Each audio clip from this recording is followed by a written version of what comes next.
कुछ कहानियां सिर्फ सुनी नहीं जाती, वे पीछा करती हैं। ये कहानी है एक ऐसी तस्वीर की जो अतीत को जिंदा कर देती है। एक छोटा सा गांव था, रामपुर।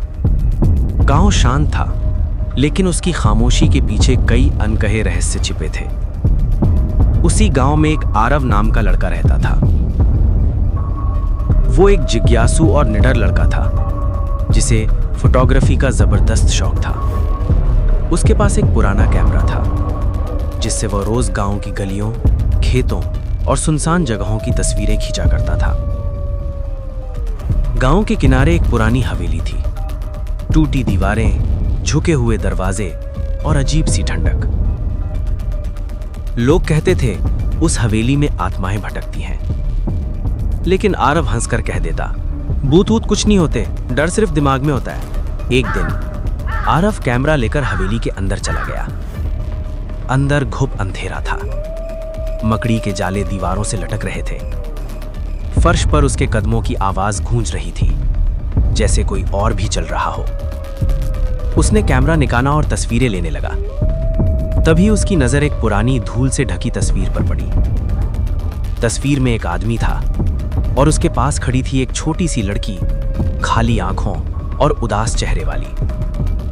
तस्वीर के नीचे कुछ लिखा था, मेरी बेटी को वापस ला दो।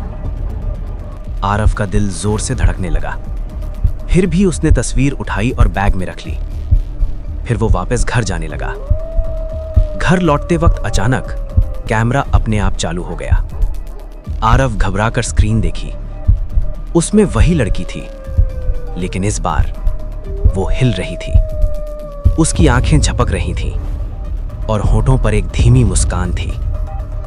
आरव कांप उठा। उसने कैमरा बंद कर दिया और भागकर घर पहुंच गया। रात गहरी हो चुकी थी। आरव सोने की कोशिश कर रहा था कि कमरे में तेज रोशनी फैली। कैमरा अपने आप तस्वीरें ले रहा था। हर तस्वीर में वही लड़की, हर बार और पास। आखिरी तस्वीर में उसका चेहरा लगभग स्क्रीन से बाहर आने वाला था। आरव की चीख निकल गई। सुबह होते ही उसने तय किया कि वो तस्वीर को वापस उसी हवेली में रख देगा। अगले दिन जब वो हवेली पहुंचा तो उसका खून जम गया। जहां कल तस्वीर पड़ी थी, वहां अब एक कब्र थी।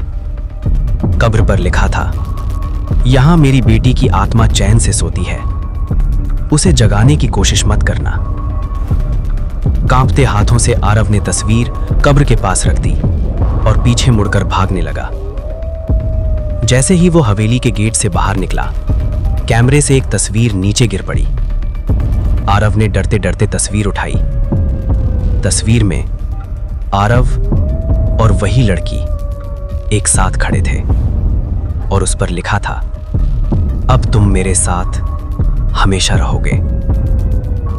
आरव डर के मारे कांपने लगा और उसी पल कैमरे का फ्लैश जलने लगा और आरव गायब हो गया। आज भी उस हवेली के पास कोई नहीं जाता है।